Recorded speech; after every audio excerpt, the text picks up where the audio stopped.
Come with me. Let me show you the new technology of nurses. So this is an AI. They call it the setter. So instead of having a nurse My name come... is Brandi. Oh, her name is Brandi, she just said. So she helps out the nurses and she follows the patient to make sure he's safe at all times. So if the patient gets up or she sees something that is not right, Brandi helps out the nurses in the room. So the nurses doesn't have to be right here in the patient's room because lovely Brandi is helping them along. This is technology. Welcome to the new world. Kind of cool, isn't it? It's very cool, Brandi. Very cool. And we thank you for your service. Very cool. Thought it wasn't real. Thought you'd never seen it. Thought you didn't know what it was. Thought everybody's crazy, but you precious, amazing, brilliant women and men known as nurses. What's going on? I'll bet you it has to do with the biodigital convergence. I'll bet you it has to do with the different guidelines that our health and wellness people are forced to deal with. And I would guess that that is because when we are dishonest about basic things like how we're doing telemetry in the hospital, and we don't admit to that telemetry, and we tell everybody that as doctors and nurses, we're so confused. We just don't understand. How could it be wireless? How could we be measuring the human body so easily? That's impossible.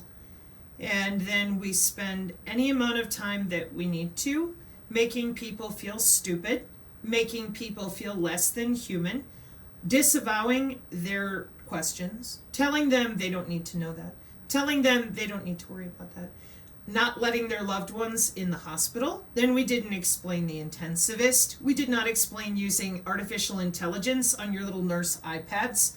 We just decided to do what we were told. Now, there's a lot of research here in regards to these systems that use biological sensors. We also have graphene healthcare that is remote. Telemedicine and being able to check in on patients in their home is not new. It's part of the mandates for the medical body area networks all the way back to 2012. We also have specialized blockchain healthcare with the way that our electronic health records are being handled. So, where did all the research come from for all of this ubiquitous healthcare monitoring, like Brandi there is able to use? Here on the channel, we have attempted to explain multiple times that the biometrics and the biomedical telemetry that we use today with things like the medical body area network were deployed and practiced inside your hospital. Now it is the Internet of Medical Things, which is the network of medical devices, hardware infrastructure, and software applications used to connect healthcare information technology. Sometimes referred to as the Internet of Things in healthcare, the Internet of Medical Things allows wireless and remote devices to securely communicate to allow rapid and flexible analysis of medical data.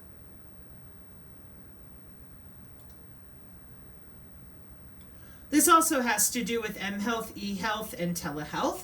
Telehealth can be in the format of literally just having a physical conversation with your doctor on a phone. They can also use software, apps, and wearables to take your blood pressure, your biometrics, or to look into your insulin pump if you have one that's wireless. And some of these systems are already tethered with the Internet of Medical Things with appropriate cyber biological security to your digital twin. This was always the plan, to have your digital twin available not only to the hospitals for your health, but also to different components in the government to monitor for disease pandemic protections, as well as environmental protections. We do not only monitor humans, we also monitor the entire ecosystem, all the weather, and everything that is epigenetically around you. We have a modeling workflow for personalized medicine, also known as precision AI healthcare. This is the second video that our channel has come across in which the nursing systems are being upgraded, as we were told by honest nurses well over a year and a half ago who worked in administration nationwide, along with the intensivists who admitted to the fact that nurses did not have choices. They had drop-down menu protocols to administer only the drugs that were mandated for them. But nobody wanted to talk about this. No nurses nor doctors to date have we been able to get to admit about the actual body area network technology, which is very strange considering that every time we try to communicate with people that you have been tethered to the cloud since the 90s, and that one of the main reasons for doing so is the medical implant communication service with things like Medtronics, in which the FCC, the Federal Communications Commission, in 1999 allocated the appropriate frequency and spectrum bands. In a previous video, I brought up again the IEEE's Medical Body Area Network, in which in 2012, due to being able to save doctors money from losing patients, patient comfortability in their own homes, so less people getting sick in the hospital. In June 2012, the FCC gave Medical Body Area Networks a clean bill of health for remote healthcare.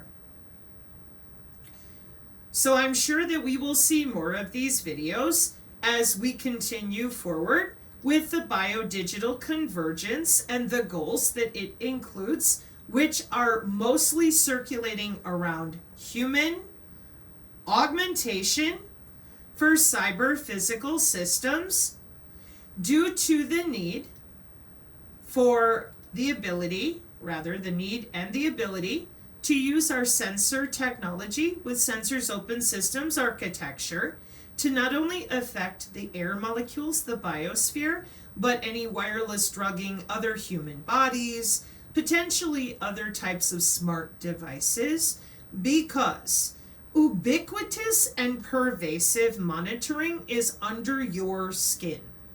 No maybes. I'm not being hyperbolic. I did not misread anything.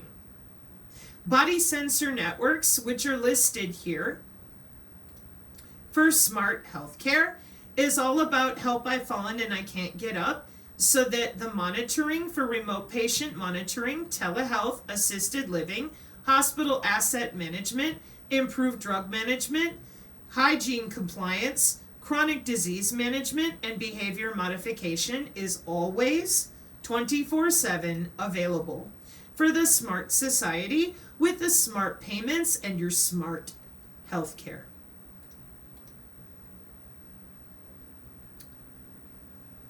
What I would recommend at this time, because the Synergist community knows that we have begged and pleaded with the very people who've helped develop the systems that we see today, with the intra-body network, which is under your skin, in your interstitium, with not only the Internet of Bio-Nano things, but designer neurons, optogenetics, different types of accelerated blood or injections for electroceuticals, bioelectronics, transdermal patches, different things that it can set off in the bloodstream. This is more biosensor technology, some of which is proprietary, again, for your insulin pump, etc. But it would be nice if the medical community could stop hem-hawing around and pretending that they're too stupid to read those diagrams in which we always see them. You will always see the hospital, the physician, which we call a Yeti, and their nurse friends, because this is biomedical telemetry for biological signals. And obviously one of the first places that they would use that is in the hospital, okay? So the real reason that no nurse and no doctor was surprised is because COVID is not a virus, in my opinion, but if I say that, it'll make everybody want to scream, tear their hair out, and fight. I don't think you should. I think what you should do is understand that these people have been very busy upgrading their systems so that they can work from their iPads from their recliner. And I think that it would just serve everyone better if you type in the following: medical body area network, okay? And then when it explains to you it's a wireless network of medical devices that monitor a patient's health, and you'll say, but by sensing vital signs from inside, on, or around the body, you will most likely say, hey Sabrina, I don't have an insulin pump or a pacemaker. I understand that, but we don't only use this for your health, we use this for intelligence, surveillance, and reconnaissance, command and control. Your wireless body area network is not only used for your security and surveillance, it's also used for cyber biological security. This is an image from 2011. This is the paper in which in section 3.3, if a malicious intruder injects a false node as a biosensor or hacks one of your biosensors that's communicating to the internet, that you could get a wrong disease. That means that electrically or electronically, we are able to give you a disease or take it away and monitor you. This is from 2011. Now there's many components that go with that, but the main thing that you need to be aware of is this is not a bioweapon. What has happened with these injections is right here. It's called a biocyber interface that allows them to log in for all sorts of different reasons. We've had smart electronics pills like Abilify. We have people that go in for an endoscopy and they can use a wearable or take a pill. Your biocyber interface, as you can see, there's the medical server and your Yeti. And we'll do it again. You'll see a medical server and a doctor. And that's even here with the biocyber interface versus the medical body area network. I'm going to take you back there in just a second. It's always medical personnel with an internet connected to you under your skin because it's looking for biological signals. And the reason that it all works the same way, the reason is because of the standardization protocols that you can study at places like Cambridge and Berkeley. So the sooner that we are able to communicate about the biocyber interface, which has a taxonomy including bio-nano things, gateway devices, medical server for the architecture. The design of the interface, it shows an electromagnetic, hang on just a second, electromagnetic to biochemical signal conversion, biochemical to electromagnetic, here with transduction unit. Then down here at the nano network communication, we have molecular communication and electromagnetic communication.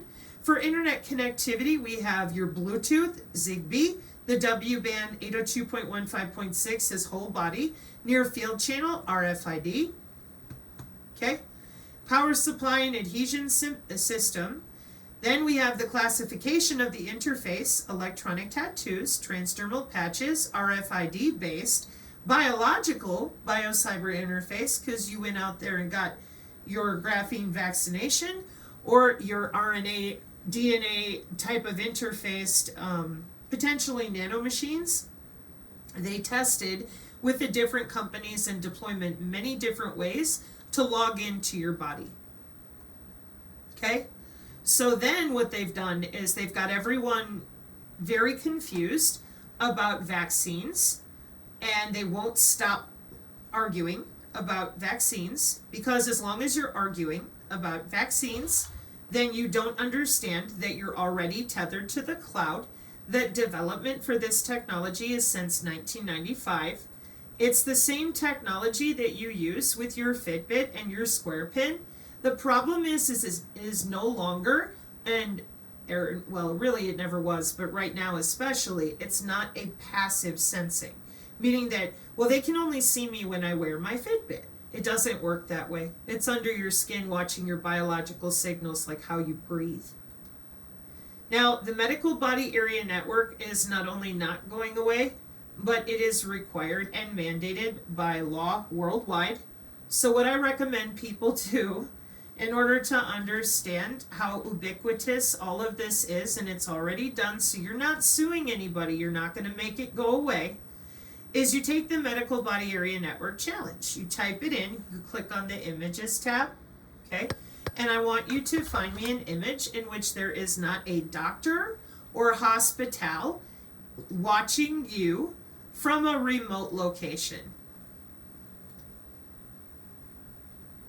You're going to have a hard time with that because from the inception of wireless sensor networks, like the one I showed you with the picture, okay, this has all been worked out as biomedical telemetry and practiced in the hospital. The nurses and doctors are some of the first people to know about this technology back in the 80s and 90s. This is why so many of us have begged them to talk, because while our children and our loved ones, some of which are not handling the new graphene healthcare very well, they also are not being told by the same nurses and doctors anything about the human anatomy that we are harnessing in order to offer these services. Your body is naturally electrical and magnetic. This technology did not come out of nowhere. And part of the other concerns that people have, for example, are that in your smart city, here's an MDPI. This is from the MDPI journals. They have sensors. It's a sensors journal. Let me scroll back up here so you can see that. Okay, it's a formal peer-reviewed journal. Now, one of the conferences coming up for them is Smart Sustainable Cities 2025, Pioneering Novel Frontiers for Green Urban Living.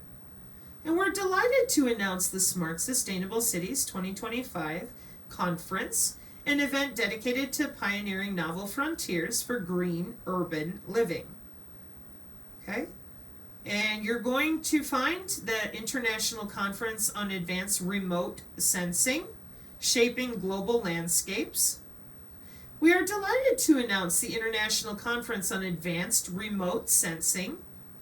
The conference will focus on how advanced remote sensing technologies are transforming our approach to global challenges. Over 3 days, we explore innovations in earth and environmental sciences, engineering advancements, and practical applications in biological and agricultural fields.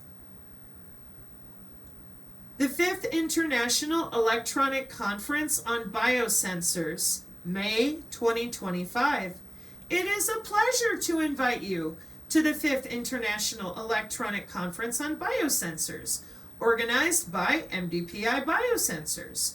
The aims of this online conference are to gather key experts from around the world who are currently working in the field of biosensors and provide an online forum for sharing and exchanging knowledge. Highly experienced researchers will be invited to share the important advancements they have made in the field.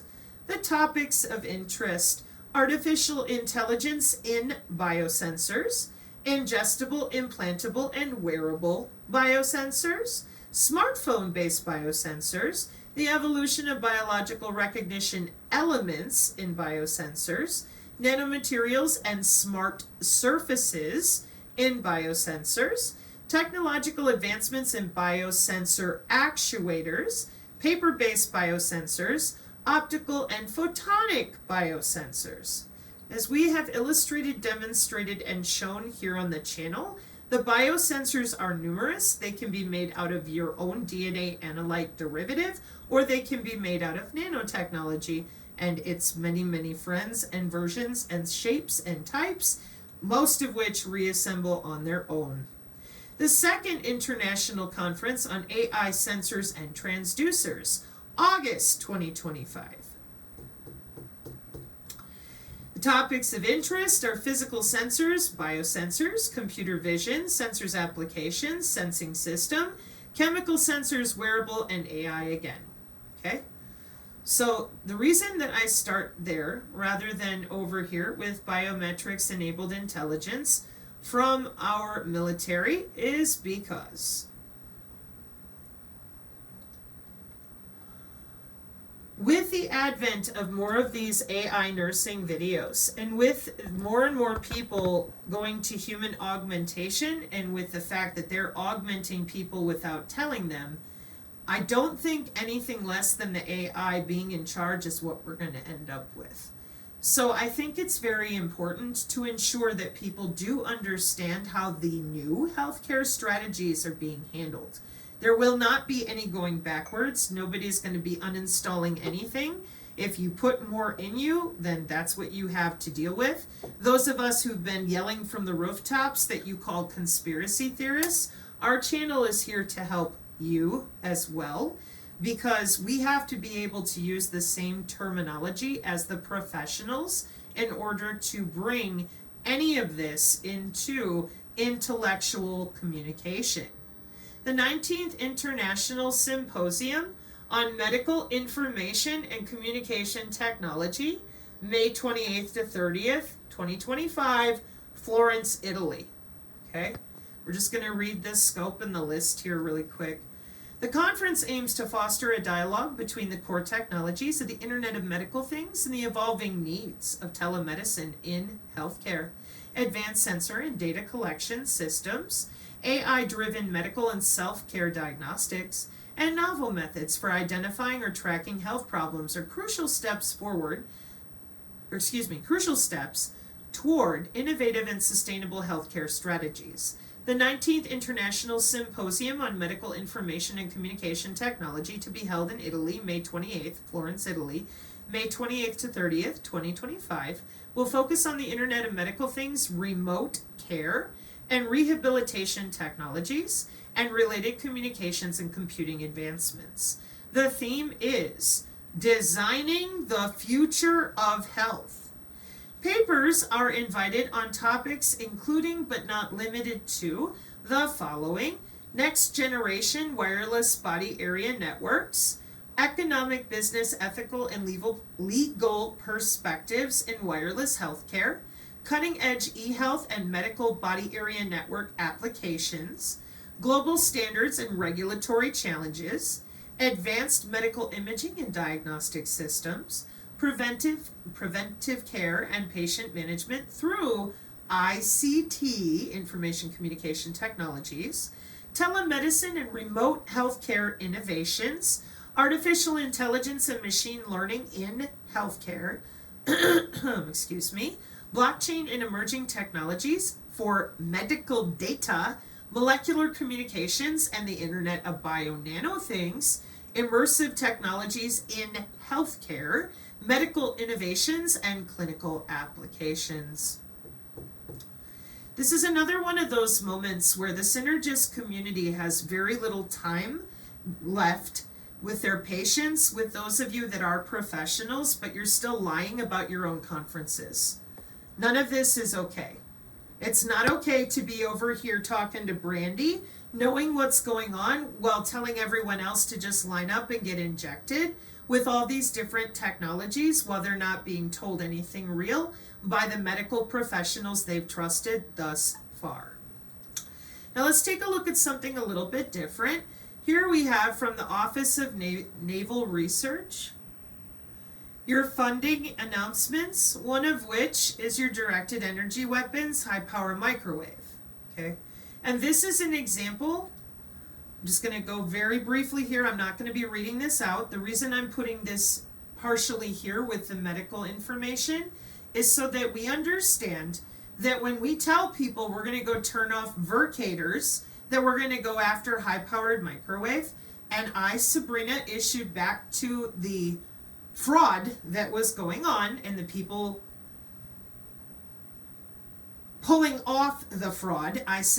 I asked the question, I said, why are you telling people this? This is our missile defense. All these systems work together. This is part of command and control. And we have surveillance systems on human bodies and every type of molecule that exists, particulate in the atmosphere with digital circuits. And I got this echoing cricket silence and everybody kept yelling about how they were individually targeted. And I said, well, everyone is. And they would reply to me, no, it's just me. I'm going to go sue somebody. And I tried to help them understand you're not helping anybody when you do this. Okay. So this is an example from the Naval Science and Technology. You see right here where it says EM coupling with your high-powered microwave. Okay. What is electromagnetic coupling? Do you know? A lot of people don't, so don't feel badly.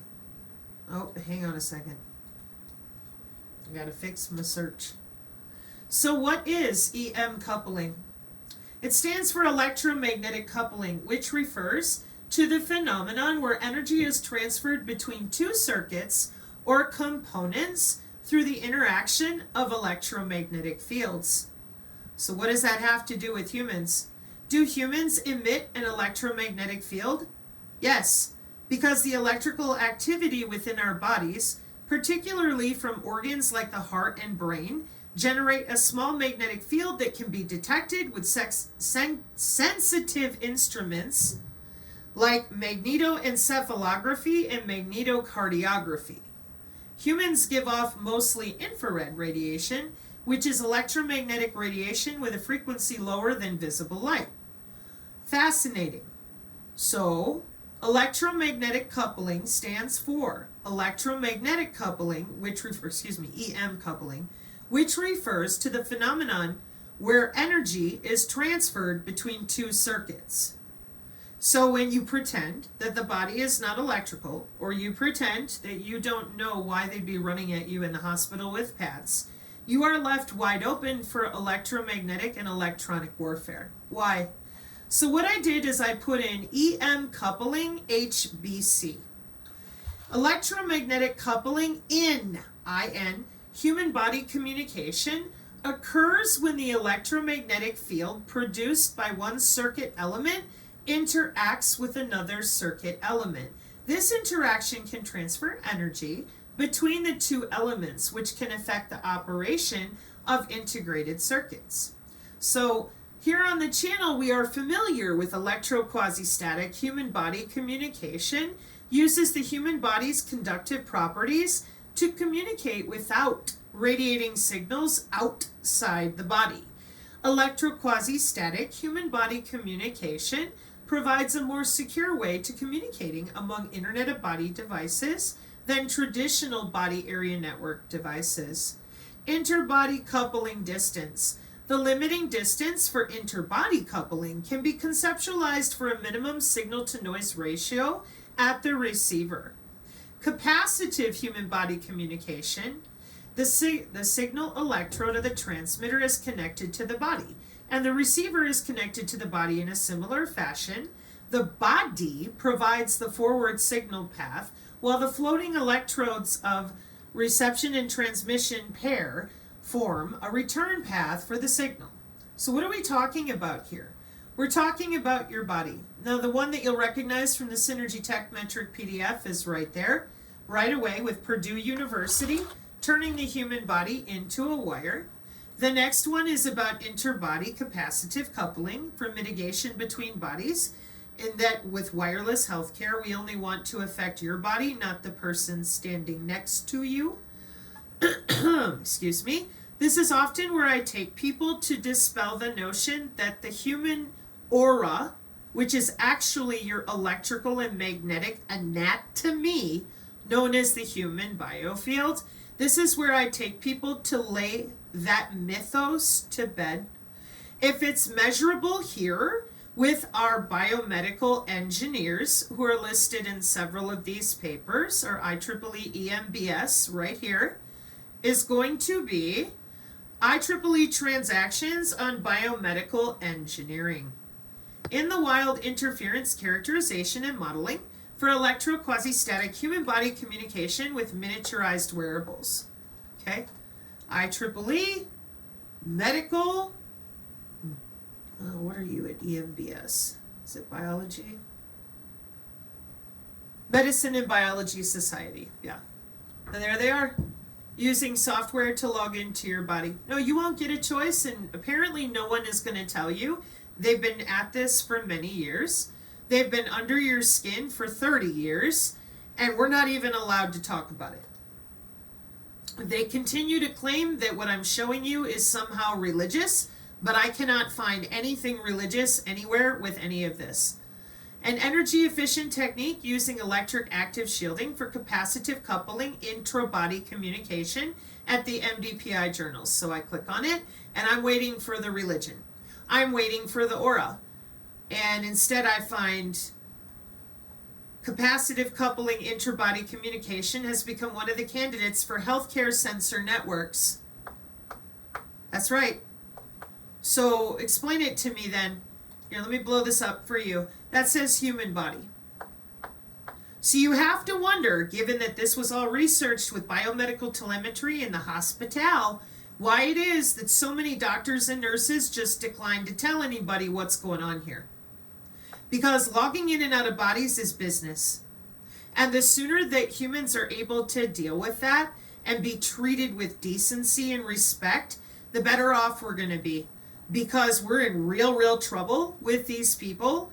Let me give you another example of why. I do not believe that they're able, given their training and the way they obfuscate their jobs for many years, I don't think they see humans as humans. See how it says head axial direction 25 hertz, etc.? Your organs also have resonance frequencies in hertz. And that's the kind of stuff that these people deal with when it comes to the vibration and frequency of the human body. They know it all very well. By hertz, by channel. That's why you're connected to the cloud in such a way that only they can log into you. And for them to do that, they have a ton of different types of software, which allows them to log into the library access that is secure, and then they log into your biosensors. And again, as you can see, this is an 8-year-old PhD project video with the MIT MATLAB and friends. For the W band, they won't talk about or admit to. That's been out there for things like the Fitbit since 1996 forward. You have to wonder, given that now they're willing to show Brandi the AI, why couldn't we talk about this before? You know, like a year ago when you screamed at people and called us names and told us how awful we were to lie about your jobs this way, and how miserable you were being told by other people that they're being affected by high-powered microwave, potentially with electromagnetic coupling, which stands for, EM coupling, which stands for electromagnetic coupling.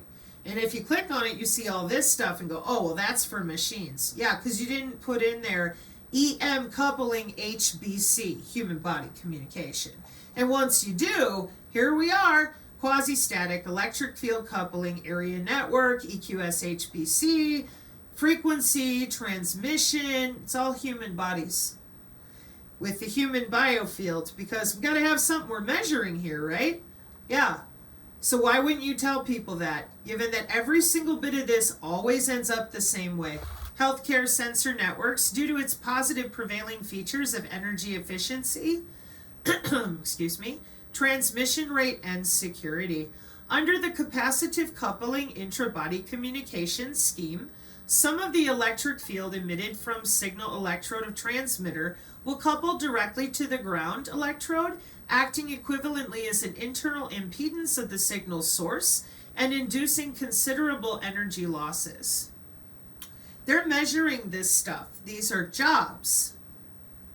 This article belongs to the special issue, Internet of Wearable and Implantable Medical Things, Theory and Application. Submission received the 24th of July, 2017, accepted in September 2017, published in September 2017.